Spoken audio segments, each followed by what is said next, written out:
कक्षा 10 के सभी विद्यार्थियों का मेरे चैनल में हार्दिक स्वागत है। आज मैं उपस्थित हूँ आपकी संस्कृत गद्य भारती का षष्ठा पाठा आदि शंकराचार्य लेकर। तो आइए बिना विलंब किए पाठ प्रारंभ करते हैं। हमारे देश में समय समय पर ऐसे महापुरुषों का जन्म होता रहा है जिन्होंने धर्म की व्याख्या करके समाज को जीवन का सद्मार्ग दिखाया।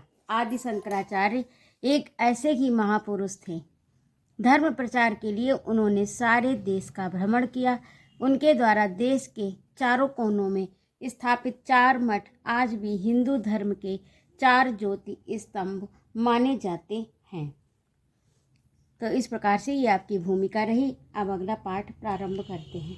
आपको बता दें कि इस पाठ को मैंने 3-4 भागों में विभक्त किया है, क्योंकि पाठ काफ़ी लंबा है।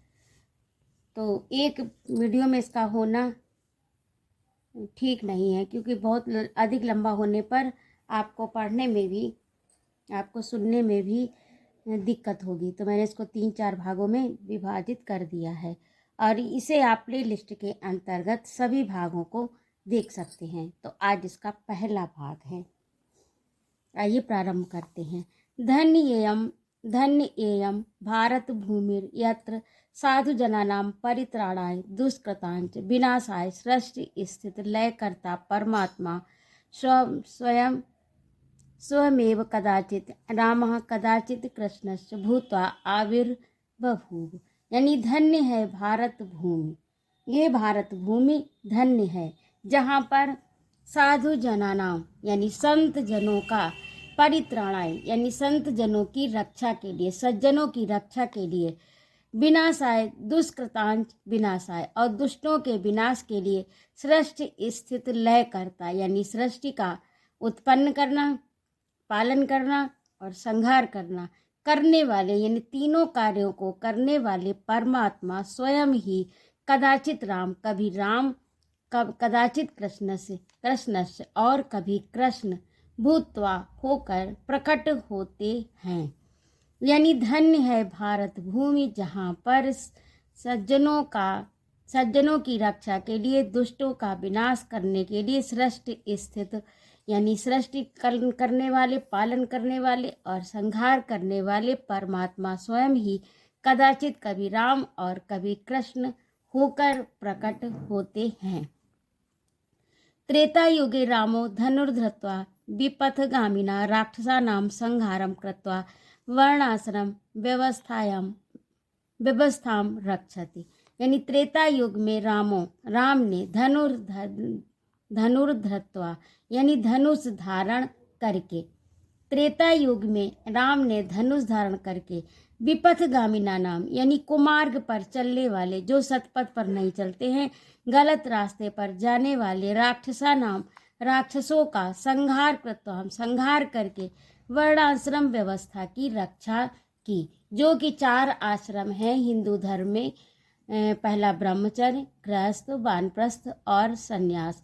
तो चारों आश्रमों की इन्होंने रक्षा की। त्रेता युग में राम ने धनुष धारण करके कुमार्गगामी राक्षसों का संहार करके वर्ण और आश्रम व्यवस्था की रक्षा की। द्वापरे कृष्णो धर्मध्वंसिना कुनृपतीन उत्पाट धर्मम त्रायति। और द्वापर में कृष्ण ने धर्म को नष्ट करने वाले दुष्ट राजा यानी कुनृपति, जो अच्छे राजा नहीं हैं, जो दुष्ट राजा थे, द्वापर युग में कृष्ण ने धर्म को नष्ट करने वाले दुष्ट राजाओं को उत्पाट है, उखाड़ कर, यहाँ पर उखाड़ कर नहीं है, यहाँ पर नष्ट करके, दुष्ट राजाओं को नष्ट करके धर्म का उद्धार किया यानी धर्म की रक्षा की। सहसा स्थिति यदा कलो समुत्पन्ना बभूव तथा नीललोहिता भगवान शिवा शंकर रूपेण पुनः प्रकटी बभूव। और सहसा ऐसी ही स्थिति यदा जब कलो कलयुग में समुत्पन्ना उत्पन्न हुई, बभूव हुई, तदा तब नीललोहिता यानी नील रक्त भगवान शिव शंकर रूपेण शंकर के रूप में पुनः प्रकटी बभूव पुनः प्रकट हुए। शंकर रूपेण यानी आदि शंकराचार्य के रूप में पुनः प्रकट हुए। भगवता शंकरस्य जन्म काले वैदिक धर्मस्य ह्रासा भगवान शंकर के जन्म काल के समय वैदिक धर्म का ह्रास हो रहा था, यानी अवनति हो रही थी। अवैदिकस्य प्रावल्यंचा आसीत, और अवैदिक का प्राबल्य था, यानी बहुलता थी। अर्थात जब भगवान शंकराचार्य के समय में जब वे उत्पन्न हुए थे, तो वैदिक धर्म की अवनति और अवैदिक अर्थात नास्तिक धर्म की प्रबलता थी। अशोक आदि नृपति नाम राजवलम आश्रित्य पंडितम मन्यः सांप्रदायिका वेद मूलम धर्म तिरश्चक्रु। अब इसमें बताया गया है कि जब उस समय अशोक सम्राट का राज्य था, तो अशोक आदि राजाओं का बल प्राप्त करके, अशोक आदि नृपति नाम आदि राजाओं का बल, राजबलम आश्रित, राजबल प्राप्त करके या राजबल के आश्रित होकर, पंडितम मन्या, जो अपने को पंडित मान रहे थे, अर्थात अपने को बहुत विद्वान मान रहे थे, ज्ञानी मान रहे थे, सांप्रदायिका, और वो कैसे थे, वो वास्तव में ज्ञानी नहीं थे, सांप्रदायिक लोग थे। वो वेद मूलक धर्म का तिरस्कार चक्र यानी तिरस्कार करते थे। अशोक आदि नृपति, अशोक आदि राजाओं का बल प्राप्त करके, राजबल के आश्रित होकर, अपने को पंडित कहने वाले, अपने को पंडित मानने वाले सांप्रदायिक लोग वेद मूल का तिरस्कार कर रहे थे। लोक जीवनम अंधतमी स्त्रायाम तस्या मुहुर्मुहुः मानाम क्षणमपि शर्मम न लेगे। और लोक जीवन था, यानी उस समय जो जनता का जीवन था वो कैसा था, अंधविश्वास के अंधकार में, अंधविश्वास के त्रयाम अंधकार में, तस्या उनका जीवन अंधविश्वास के अंधकार पर बार बार जो है वो आकृष्ट हो रहा था, उस पर आकर्षित हो रहा, यानी उन्होंने इस तरह से, जो अपने को पंडित मान रहे थे सांप्रदायिक लोग, उन्होंने इस तरह से जाल फैला रखा था कि लोग जो है वो उसके प्रति, अंधकार के प्रति, अज्ञान के प्रति आकर्षित हो रहे थे। क्षणमपि शर्मम ना लेवे, और एकमात्र भी, एक पल का भी कल्याण प्राप्त नहीं कर पा रहे थे।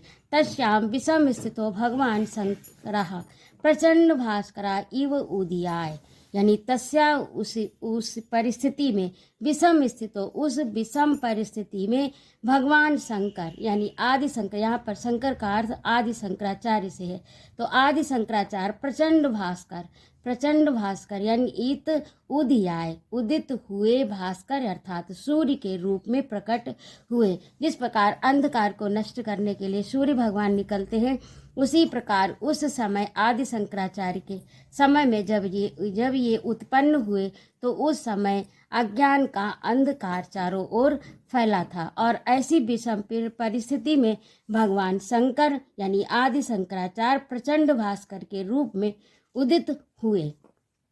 आगे देखिए, देशव्यापी मोह मालिन मुंझित्वा वैदिक धर्म से पुनः प्रतिष्ठा चकार, और देश में व्याप्त जो मोह की मालिन्यता थी, यानी मोह के अज्ञान के अंधकार में जो लोग डूबे थे, मुंझित्वा यानी उनको नष्ट कर, वैदिक धर्म यानी वैदिक धर्म की पुनः प्रतिष्ठा की।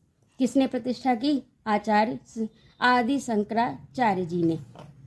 अब अगला देखिए, शंकरः केरल प्रदेशे मालाबार प्रांते पूर्णाख्याया नदास्तटे स्थिते सलग ग्रामे अष्टाशीत्यधिके सप्तशततमे ईस्वीयाब्दे नंबूदर कुले जन्म लेवे। शंकर जो थे आदि शंकराचार्य केरल प्रदेश के मालबार प्रांत में पूर्णाख्या यानी पूर्ण नद्यास्तटे, नदी के तट पर, सलग नामक ग्राम में अष्टाधिक तक यानी 788 ईस्वी में नंबूदर कुल में जन्म लिया। नंबूदर कुल अर्थात केरल के ब्राह्मण के घर में जन्म प्राप्त किया।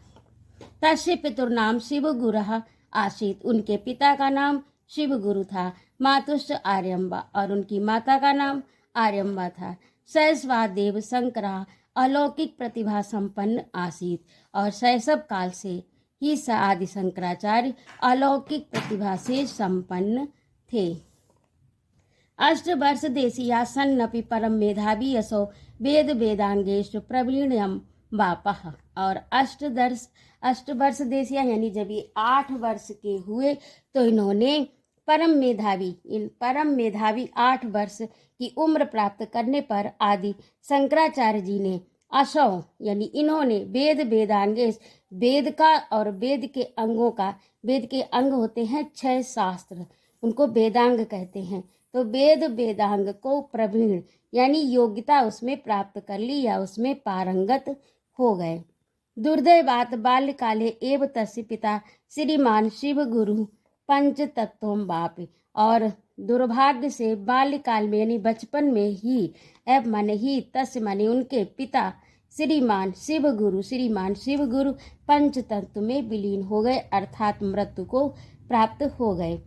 पितृवात्सल्य विरहिता यानी पिता के वात्सल्य से, पिता के स्नेह से रहित, मात्र यानी केवल माता के ही पालन में ललितस्य असौ, यह माता के ही लालन पालन में पलने लगे, यानी माता के संरक्षण में, माता के प्रेम को प्राप्त करते हुए इनका पालन होने लगा। अर्थात इन्होंने केवल इनकी माता ने ही इनको पाला, इनके पिता का देहांत बचपन में ही हो गया था। प्राक्तन संस्कार वशात यानी पूर्व जन्म के संस्कार के कारण जगतः संसार मायामयत्व माँ कलश, इनको माया का ये माया से पूर्ण संसार लगता था। इनके पूर्व जन्म के संस्कार ऐसे थे कि इनको ये संसार माया मोह का माया से पूर्ण लगता था। तत्व संधाने मनश्चाकारा, और इन्होंने उस माया रूपी संसार में तत्व संधान यानी जो इसमें व्याप्त तत्व हैं उनकी खोज करने में अपना मन लगाया। यानी पूर्व जन्म के संस्कार के कारण माया रूपी संसार के तत्वों की खोज करने में इन्होंने अपना मन लगाया। अब आगे देखिए, प्ररूढ़ वैराग्य प्रभावात् सा प्रवर्जित स्मीयेश परंच परम स्नेह निर्भराम तदेक तन याम्बा नानुज्ञाम ददौ। और इस प्रबल वैराग्य जब इन्होंने इस प्रकार से खोज की, तत्वों की, जगत में व्याप्त तत्वों की खोज की, तो इनके अंदर वैराग्य उत्पन्न हो गया। यानी इनके अंदर मन में वैराग्य जो उत्पन्न हुआ उसके प्रभाव से ये संसार को छोड़ने की इच्छा करने लगे। प्ररूढ़ वैराग्य प्रभाव यानी जो इनके मन में वैराग्य उत्पन्न हुआ था उसके प्रभाव से प्रवजति मियेषु परंच, उसके प्रभाव से ये संसार को छोड़ने की इच्छा करने लगे। परंतु परम स्नेह, परंच माने परम, परंतु परम स्नेही निर्भराम, पर किंतु परम स्नेही लोग तदेक तनयाम्बा नानुज्ञाम ददौ, इनकी माता ने आज्ञा नहीं दी। एक बार फिर से देखिए कि परम स्नेह मई उन्हीं एक पुत्र पर आधार निर्भर थी वो, परम स्नेह निर्भरा, ये इनसे उनसे प्रेम, परंतु परम स्नेह निर्भरा, परंतु ये प्रबल वैराग्य, एक बार फिर से देखिए, ये प्रबल वैराग्य के प्रभाव से ये संसार को छोड़ने की इच्छा करने लगे। किंतु परम स्नेही निर्भरा, किंतु परम स्नेही इनकी जो माता थी वो केवल एक इन पर ही निर्भर थी, यानी उनका संसार में कोई दूसरा नहीं था और इन्हीं के ऊपर निर्भर होने के कारण उन्होंने इनको आज्ञा नहीं दी। उनका एक पुत्र, अपने एक पुत्र पर अवलंबित होने के कारण, निर्भर होने के कारण उन्होंने इनको इस प्रकार की आज्ञा यानी संसार को छोड़ने की आज्ञा नहीं दी। लोक रीति परा शंकरा मातः अनुज्ञा बिनाम प्रवर्ज्याम अंगीकर्तुम न ससाक, और लोक रीति के अनुसार आदि शंकराचार्य ने माता की आज्ञा के बिना संसार को छोड़ना अंगीकृत नहीं किया या न कर सके, क्योंकि लोक रीति ऐसी है कि पुत्र को माता की आज्ञा का पालन करना चाहिए। लोक रीति को मानने वाले शंकराचार्य माता की आज्ञा के बिना संसार त्याग करने को स्वीकार ना कर सके। तो ये था आज आपका, इतना ही भाग आज का है। अगले अंक में मैं आपका अगला भाग, इस पाठ को मैंने 3-4 भागों में विभक्त किया है जो मैं क्रमशः एक एक करके आपको पढ़ाऊंगी। और यदि आपको कोई समस्या हो तो कृपया मेरे कमेंट बॉक्स में अवश्य लिखें। यदि आपको मेरा पढ़ाना अच्छा लगा हो तो कृपया मेरे चैनल को सब्सक्राइब करें, लाइक और कमेंट करें तथा अपने मित्रों में शेयर करें। सुनने के लिए बहुत बहुत धन्यवाद। जय माँ भारती। आपके सुझाव का भी सादर स्वागत है। आज के लिए इतना ही। जय माँ भारती।